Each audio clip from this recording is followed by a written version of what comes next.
welcome to Third Church of Christ Scientists of New York City. Let's begin the meeting with singing hymn number 7. Abide with me, fast breaks the morning light. Our day star rises, banishing all night. Thou art our strength, O truth that maketh free. We would unfailingly abide in thee. Number 7.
I'll read from the Bible and from Science and Health with Key to the Scriptures by Mary Baker Eddy.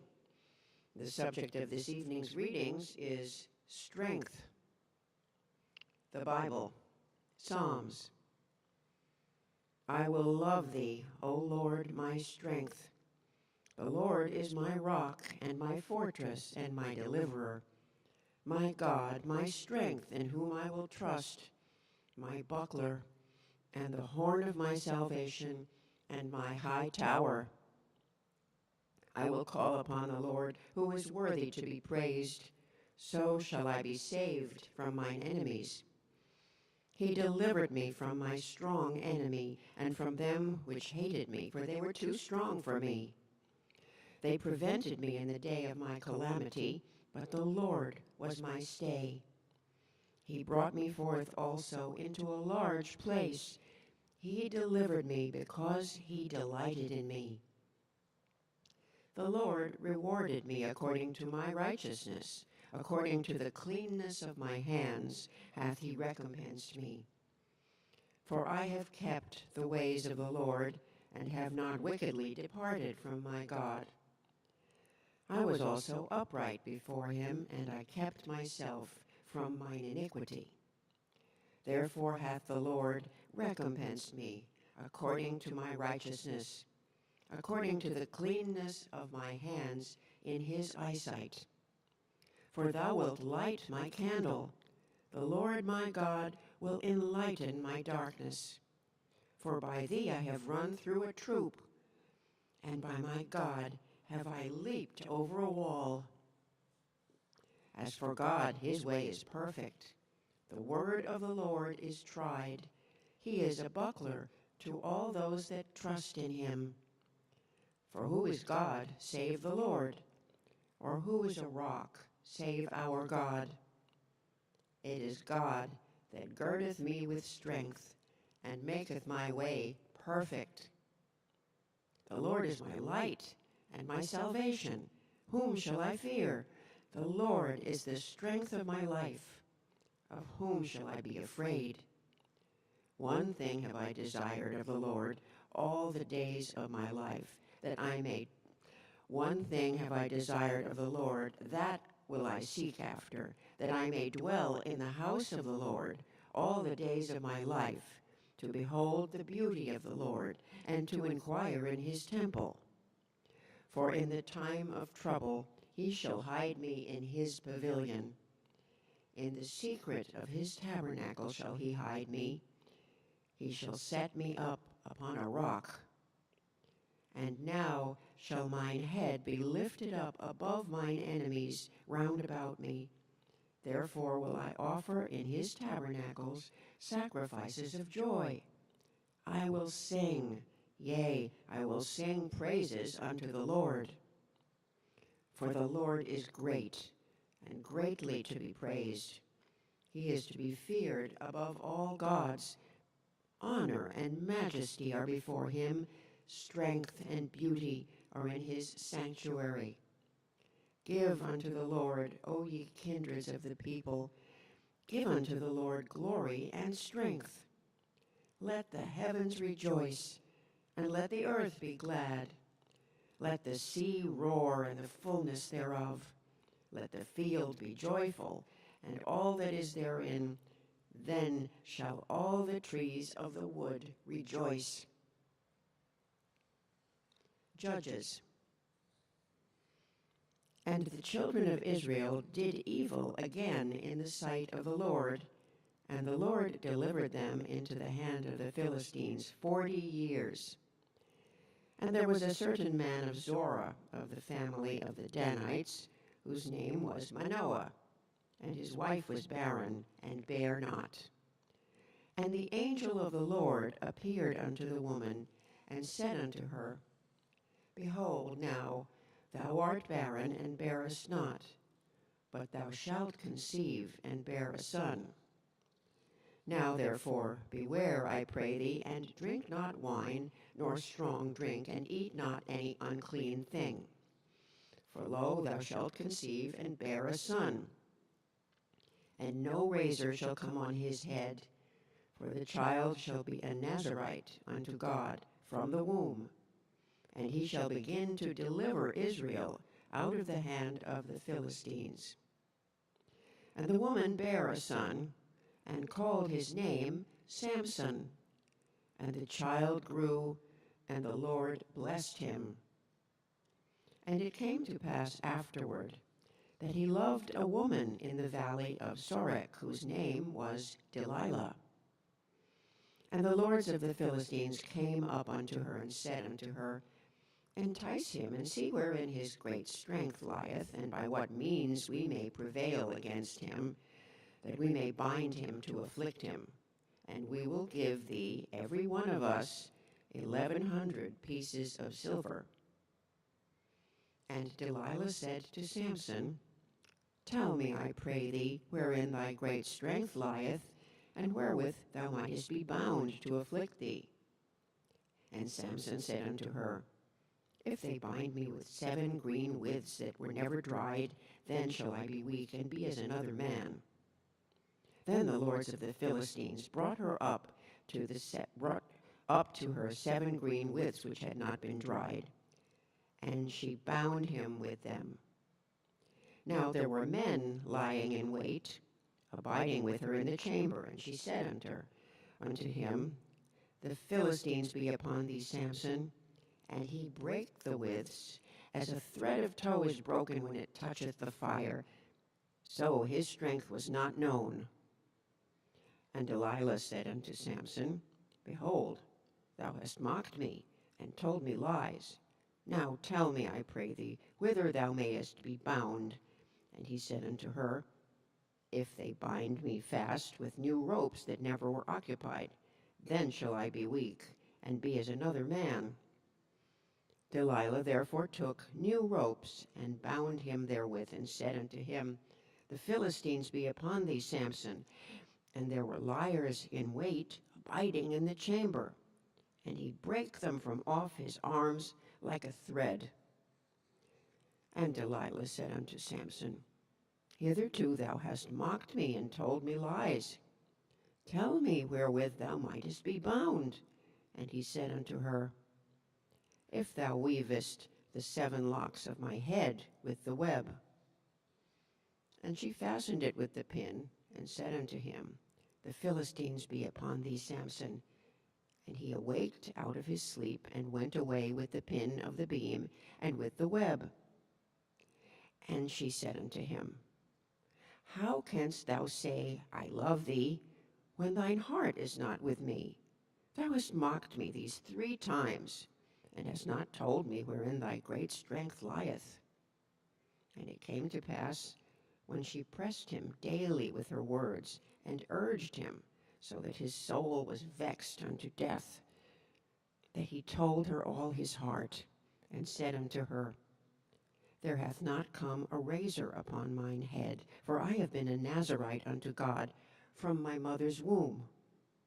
If I be shaven, then my strength will go from me, and I shall become weak and be like any other man.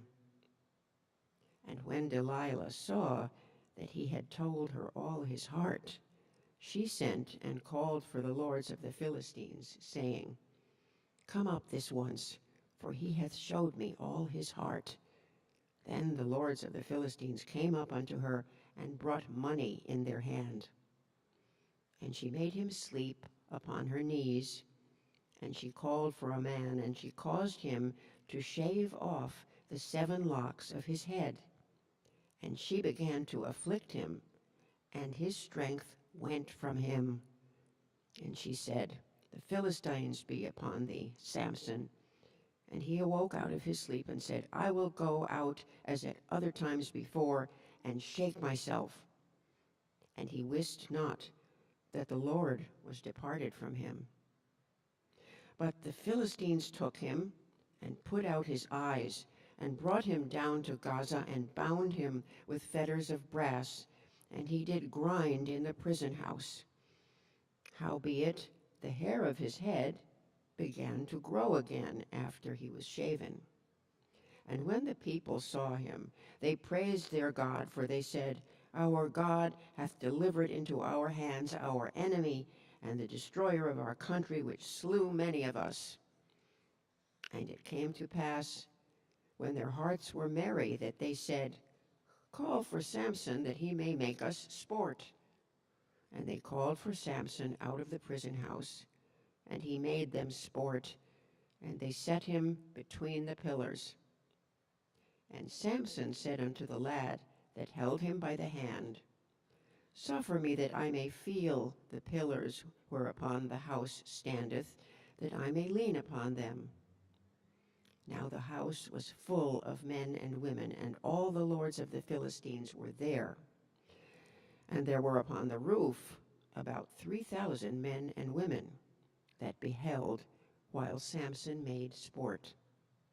And Samson called unto the Lord, and said, O Lord God, remember me, I pray thee, and strengthen me, I pray thee, only this once, O God, that I may be at once avenged of the Philistines for my 2 eyes. And Samson took hold of the 2 middle pillars upon which the house stood, and on which it was borne up, of the one with his right hand and of the other with his left. And Samson said, "Let me die with the Philistines."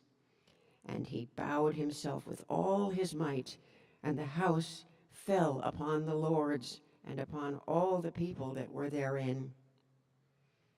Then his brethren and all the house of his father came down and took him and brought him up and buried him between Zorah and Eshtaol in the burying place of Manoah his father.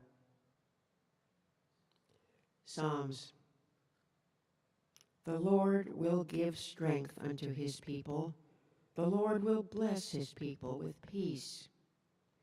God is our refuge and strength, a very present help in trouble. Therefore will not we fear, though the earth be removed, and though the mountains be carried into the midst of the sea. John. After this, there was a feast of the Jews, and Jesus went up to Jerusalem. Now there is at Jerusalem, by the sheep market, a pool, which is called in the Hebrew tongue Bethesda, having 5 porches. In these lay a great multitude of impotent folk, of blind, halt, withered, waiting for the moving of the water. For an angel went down at a certain season into the pool and troubled the water. Whosoever then first, after the troubling of the water, stepped in, was made whole of whatsoever disease he had. And a certain man was there, which had an infirmity 38 years.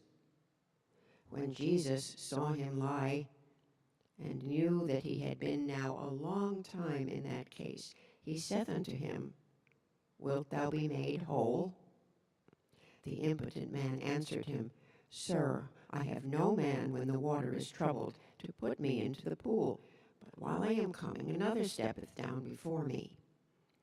Jesus saith unto him, Rise, take up thy bed, and walk. And immediately the man was made whole, and took up his bed and walked. And on the same day was the Sabbath. The Jews therefore said unto him that was cured, It is the Sabbath day. It is not lawful for thee to carry thy bed. He answered them, He that made me whole, the same said unto me, Take up thy bed and walk. Then asked they him, What man is that which said unto thee, Take up thy bed and walk? And he that was healed wist not who it was, for Jesus had conveyed himself away, a multitude being in that place. Afterward Jesus findeth him in the temple, and said unto him, Behold, thou art made whole. Sin no more, lest a worse thing come unto thee. The man departed, and told the Jews that it was Jesus which had made him whole. And therefore did the Jews persecute Jesus, and sought to slay him, because he had done these things on the Sabbath day. But Jesus answered them, My Father worketh hitherto, and I work. Therefore the Jews sought the more to kill him, because he not only had broken the Sabbath, but said also that God was his Father, making himself equal with God. Then answered Jesus and said unto them, Verily, verily, I say unto you, the Son can do nothing of himself, but what he seeth the Father do. For what things soever he doeth, these also doeth the Son likewise. For the Father loveth the Son, and showeth him all things that himself doeth. And he will show him greater works than these, that ye may marvel. I can of mine own self do nothing.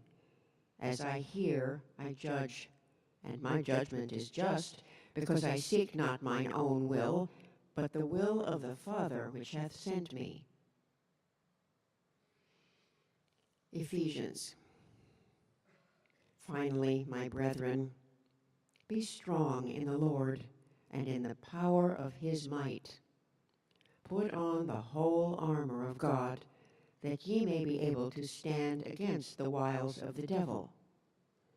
For we wrestle not against flesh and blood, but against principalities, against powers, against the rulers of the darkness of this world, against spiritual wickedness in high places. Wherefore, take unto you the whole armor of God, that ye may be able to withstand in the evil day, and having done all, to stand.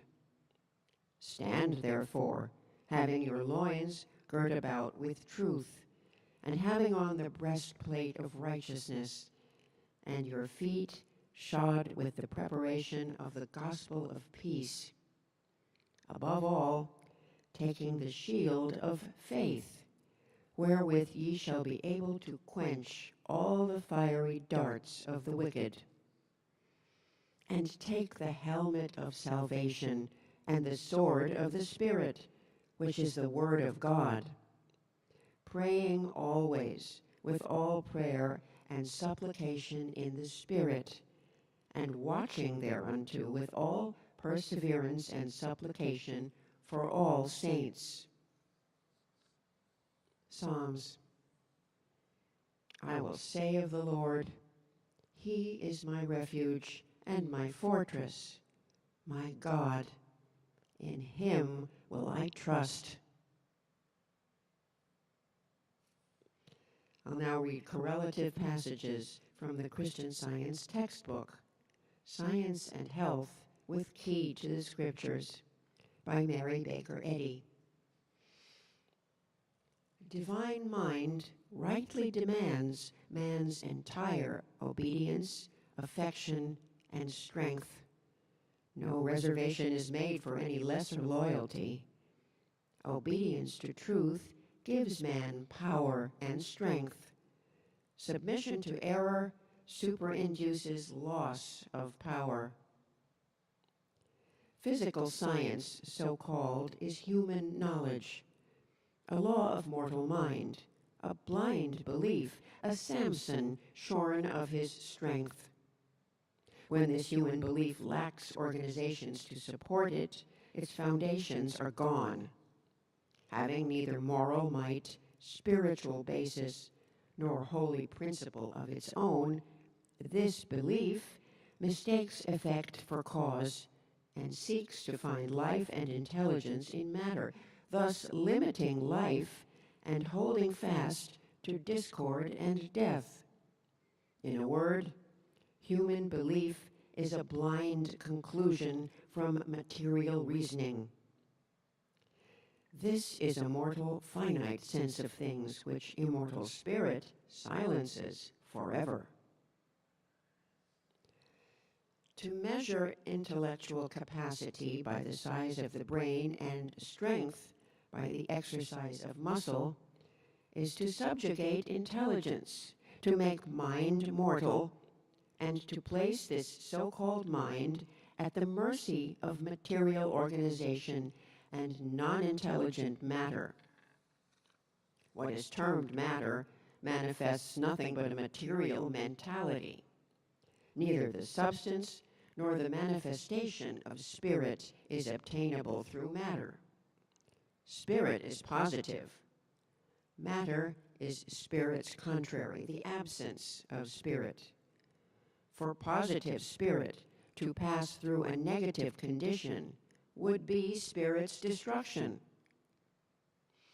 Anatomy declares man to be structural.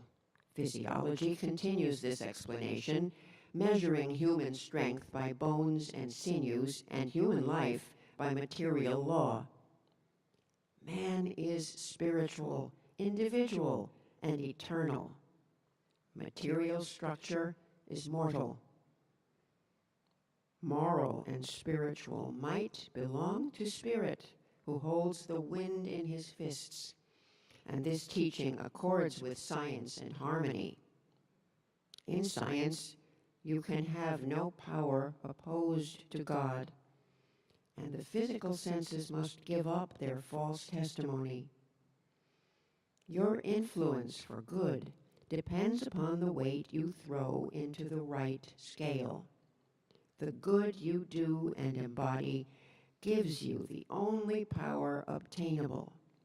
Evil is not power. It is a mockery of strength, which ere long betrays its weakness and falls, never to rise. We walk in the footsteps of truth and love by following the example of our Master in the understanding of divine metaphysics. Christianity is the basis of true healing. Whatever holds human thought in line with unselfed love receives directly the divine power. Resist the temptation to believe in matter as intelligent, as having sensation or power. The scriptures say, "They that wait upon the Lord shall run and not be weary, and they shall walk and not faint." The meaning of that passage is not perverted by applying it literally to moments of fatigue, for the moral and physical are as one in their results. When we wake to the truth of being, all disease, pain, weakness, weariness, sorrow, sin, death will be unknown, and the mortal dream will forever cease. My method of treating fatigue applies to all bodily ailments, since mind should be and is supreme, absolute, and final. In mathematics, we do not multiply when we should subtract and then say the product is correct. No more can we say in science that muscles give strength, that nerves give pain or pleasure, or that matter governs, and then expect that the result will be harmony. Not muscles, nerves, nor bones, but mortal mind makes the whole body sick and the whole heart faint, whereas divine mind heals. When this is understood, we shall never affirm concerning the body what we do not wish to have manifested. We shall not call the body weak if we would have it strong. For the belief in feebleness must obtain in the human mind before it can be made manifest on the body, and the destruction of the belief will be the removal of its effects. Science includes no rule of discord, but governs harmoniously. The necessity for uplifting the race is father to the fact that mind can do it, for mind can impart purity instead of impurity, strength instead of weakness, and health instead of disease.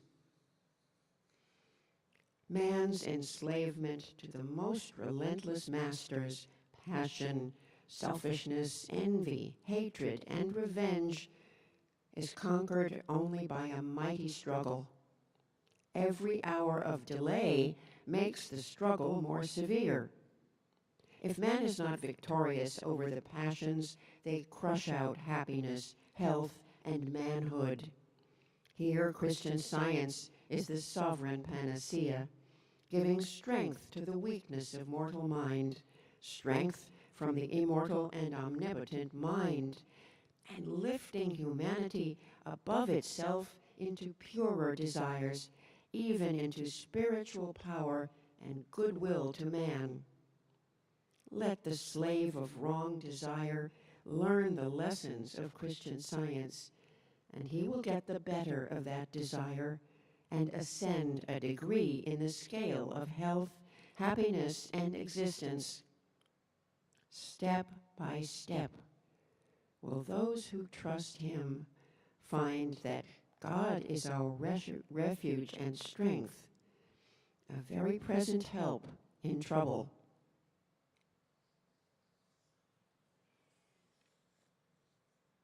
Let's pray together silently for a few moments, and then pray aloud together the Lord's Prayer.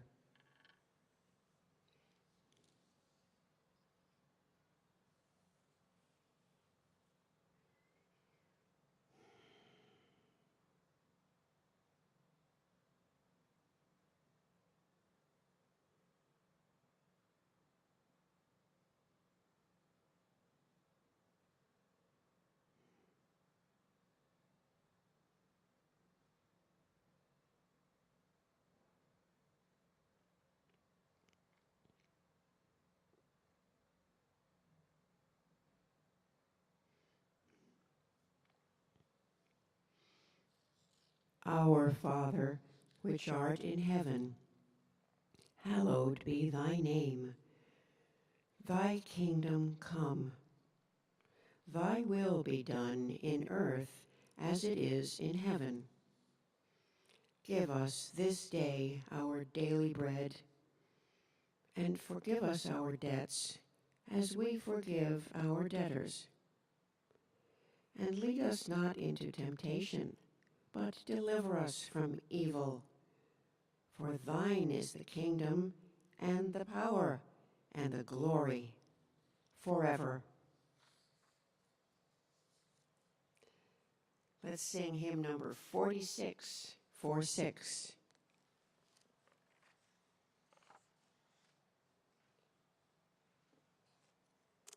I'll read the second verse. Day by day the promise reads, daily strength for daily needs. Cast foreboding fears away. Take the manna of today. Number 46.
This church is a branch of the Mother Church, the First Church of Christ Scientist in Boston, Massachusetts. We hold Sunday services at 11 a.m. and Wednesday testimony meetings at 7:30 p.m. We also have services in Spanish, Sundays at 1 p.m. and Wednesdays at 5:30 p.m. All services are held in person and online, and all are welcome. Third Church offers Sunday school classes in person and online for children and teens. These free one-hour classes are available each Sunday at Sunday school. Children learn how much God loves them and cares for them. They also learn about the Bible characters and the healing power of prayer.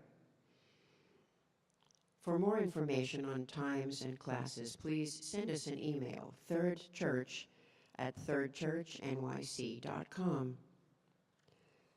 Third Church maintains a reading room on the lower level of this building. The reading room provides a quiet place for prayer and study, and all are welcome. Here you may purchase books and recordings on Christian Science. The reading room has the latest issues of the Christian Science Monitor, an award-winning international news weekly available to read or purchase. Reading room hours are Monday through Friday from 1 to 4 p.m. Replays in English and Spanish are available of this church's August talk by Lyle Young, CSB, titled Christian Science, A High Standard of Care, on our website, thirdchurchnyc.com.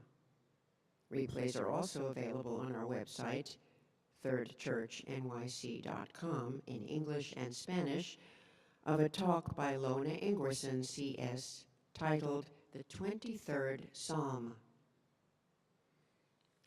Third Church of Christ Scientists, New York City, this church, and other Christian Science churches in New York, New Jersey, and Connecticut invite you to a series of weekly ongoing Saturday morning inspirational radio talks in Spanish that will air through January 6th, 2024 from 9 to 9:25 a.m. on WADO 1280 AM radio.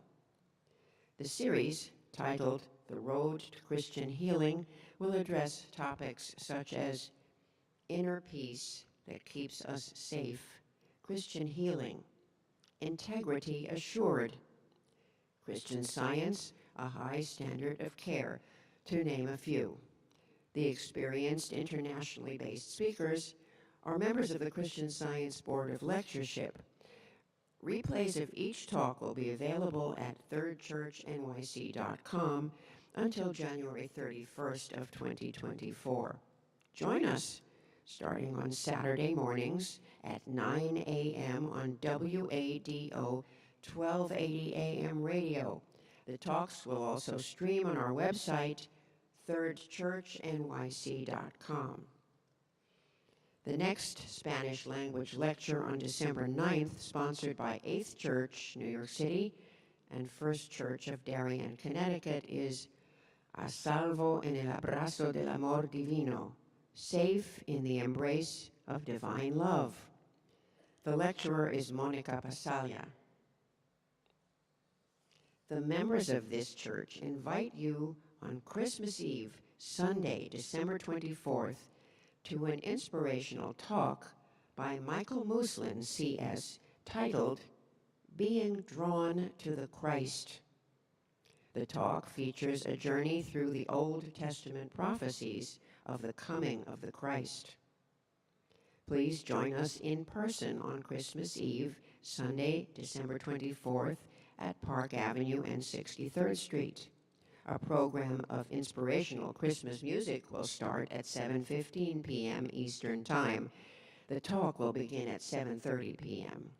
You can also join us online at thirdchurchnyc.com. We will provide live, simultaneous Spanish translation. There will be free childcare with fun activities. Watch for Christmas Eve updates on our website, thirdchurchnyc.com. This meeting is now open for all to share experiences of healing and spiritual insights that prove God's ever-presence and power in their lives. If you're listening by telephone and would like to speak, press *6 and wait until your line is unmuted.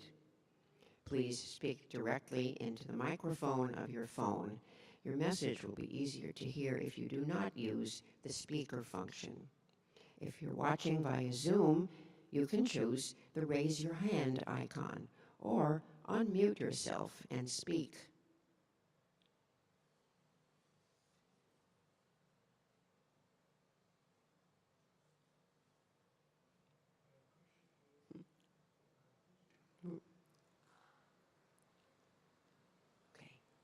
I appreciate the full readings of the Old Testament stories.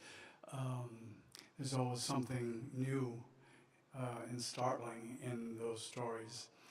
And the healing at the pool, we know very well because it appears at least several times a year in the lesson. And each time we read that, study that, think about it, there's something new that comes. And tonight what came to me was that the Christ's scientific action on the false belief of that man who had been a long time in that case. When Jesus said, "Wilt thou be whole?" he might as well have said, "Will you see yourself as unharmed?" Wholeness has the component definition of being free from harm. Will you see that you have never been harmed, never been in this case? Will you see yourself as not needing to rely on superstition, which is as soon as one gets to the pool, one gets the prize? And we could translate that to some degree. Will you believe, will you see yourself as free from the theories of materiality, mortality, materia medica? But it was Jesus' clear apprehension of the fact that this man was pure and strong in the eyes of his Maker that healed him. And of course, there could be other ways of looking at that as well, but that is what came to me tonight. We learn in Christian Science, and it sometimes takes a lot of discipline, that we don't heal a real problem. We awake from the dream that the problem could be real by the understanding of divine science, divine mind, divine principle love, etc. I was also thinking about the training of the physical body. When one is in the arts or one is participating in athletics, the body needs to obviously be trained and needs to function in a good way and in an effective and successful way. And what I'm learning is that strength in the body is really the outcome of integrity and harmony. Integrity being a part of structure, that being a part of principle, harmony being a part of principle. When all the muscles are working the way they're supposed to work, that's integrity and harmony, and what the outcome is strength. And we know in science that muscles are thought forces. So when we spiritualize the concept of muscle to thought force and know that all thought comes from God and has power, and we purify our thinking about the physical body appears quite naturally then as the outcome of that spiritual understanding, and it moves in accord with God. It reflects goodness and power and glorifies God and gives one great pleasure, the pleasure one sees when one sees top of the line dancing, top of the line running, swimming, etc. Those are, whether the athlete knows it or not, those effects are actually connected to divine principle and principle's thought forces. So I'm grateful to be continuing to learn all of this, and thank you for your thoughtful and thorough and cogent readings. Thank you.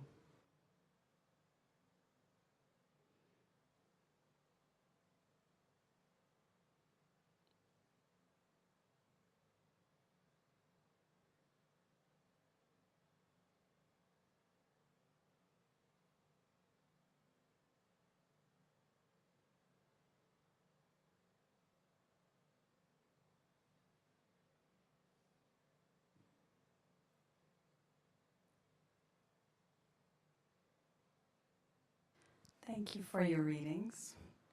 I'm so happy to be here tonight that I made it. My testimonies tonight are,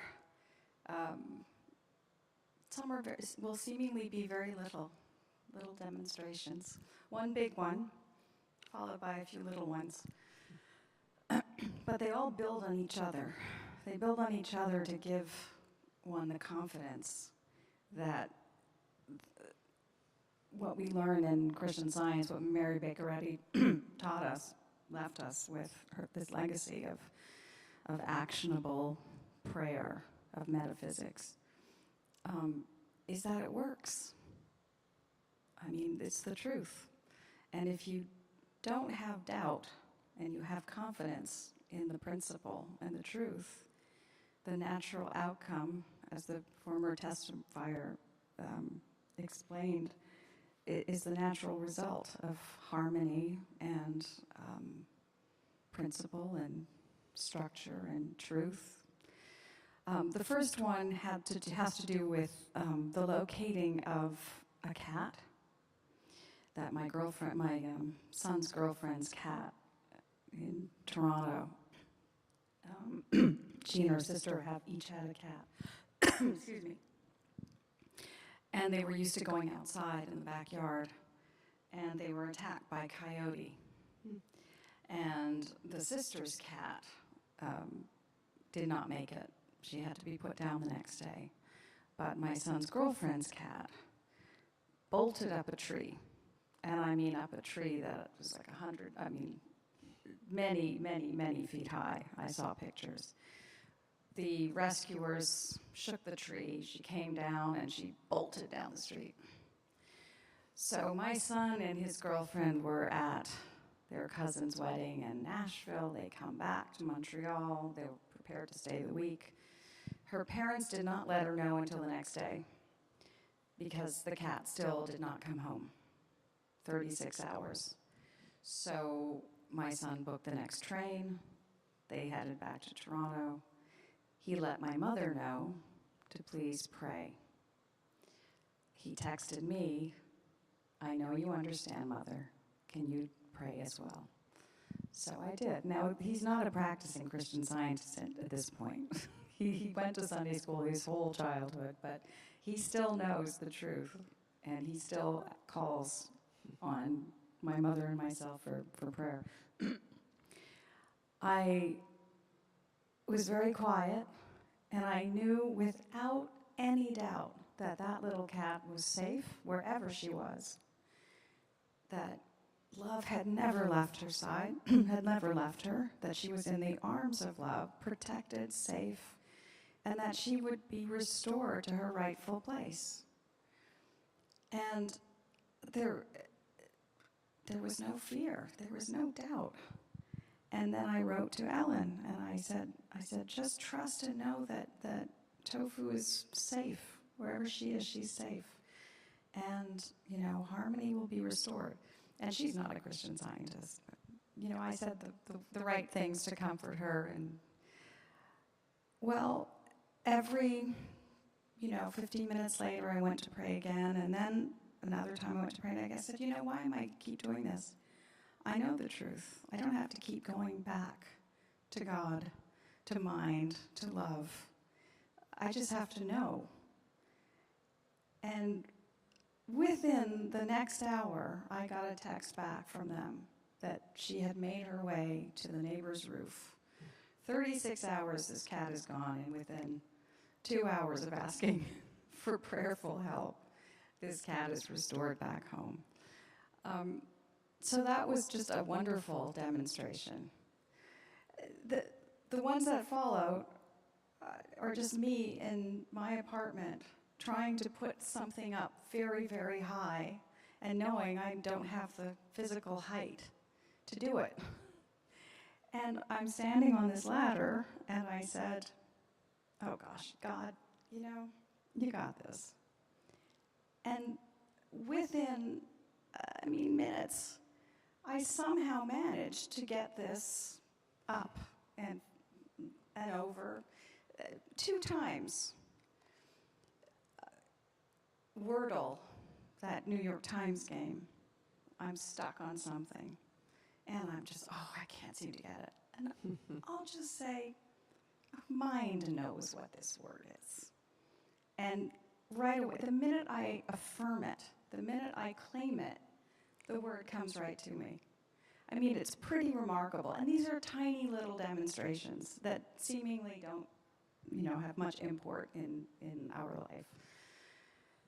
But in this, this world with what is happening right now, there seems to be a cloud. There's this lots of turmoil and lots of discord. And it's these little things we have to cling to. We have to, not we, but me, maybe we, that make me realize, no, all is not lost. It's never lost. Some movie is playing right now, but it's not the truth. And so I just want to express gratitude for knowing Christian Science, for Mary Baker Eddy, for leaving us this wonderful, actionable way to pray. Thank you. Thank you.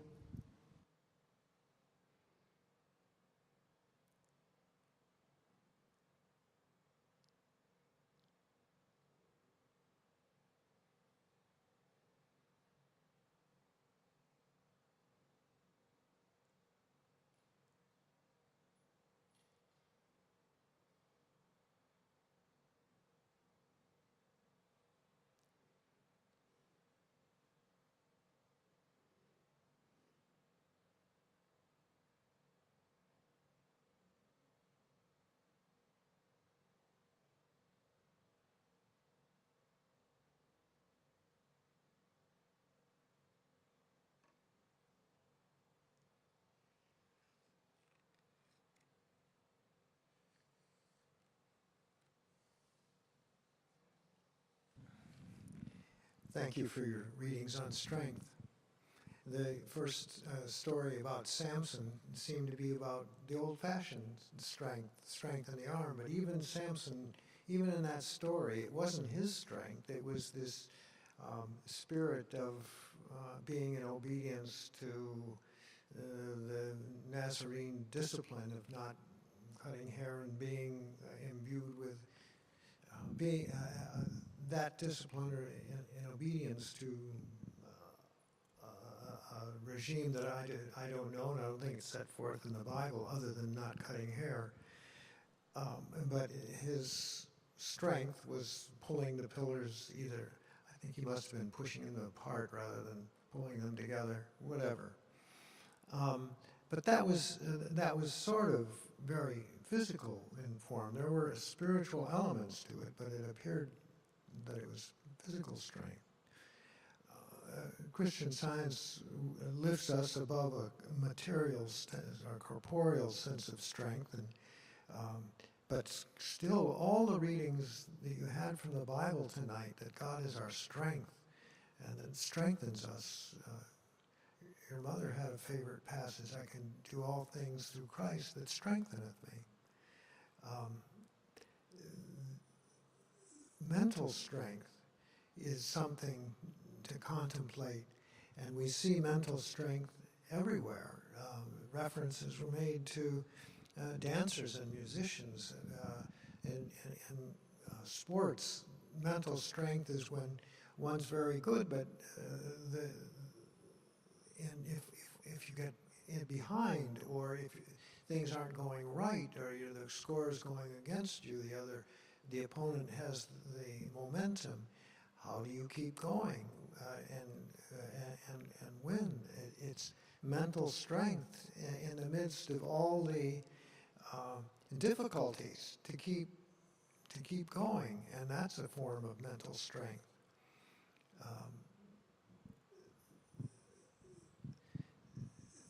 I think in my life, evidence of mental or spiritual strength has been moments of resisting temptation. I think that's one manifestation of strength, when something would coax us down a path that is known to us not to be right, not to be appropriate, and then having the strength not to succumb to the temptation. Jesus' temptations in the wilderness, he was showing mental strength when he was hungered and by himself and facing the adversary, and still he held to the position. He relied on the scriptures. He knew the scriptures and he relied on them, and he wasn't misguided by an erroneous attempt to apply the scriptures.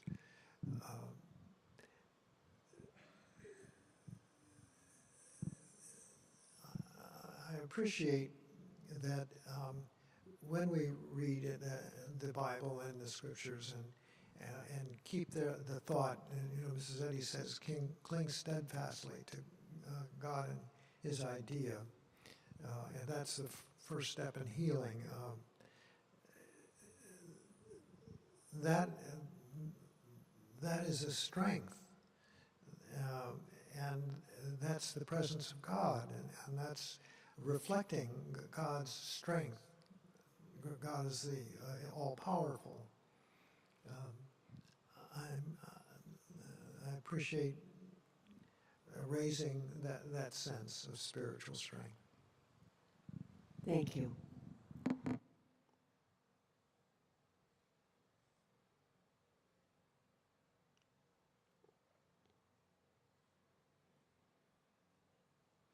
And thank you all for your testimonies and your prayers and your supportive presence.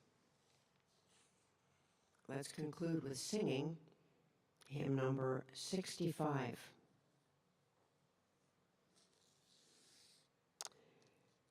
I'll read the third verse. From glory unto glory, what great things he hath done, what wonders he hath shown us, what triumphs love hath won. From glory unto glory, from strength to strength we go, while grace for grace abundantly doth from his fullness flow. Number 65.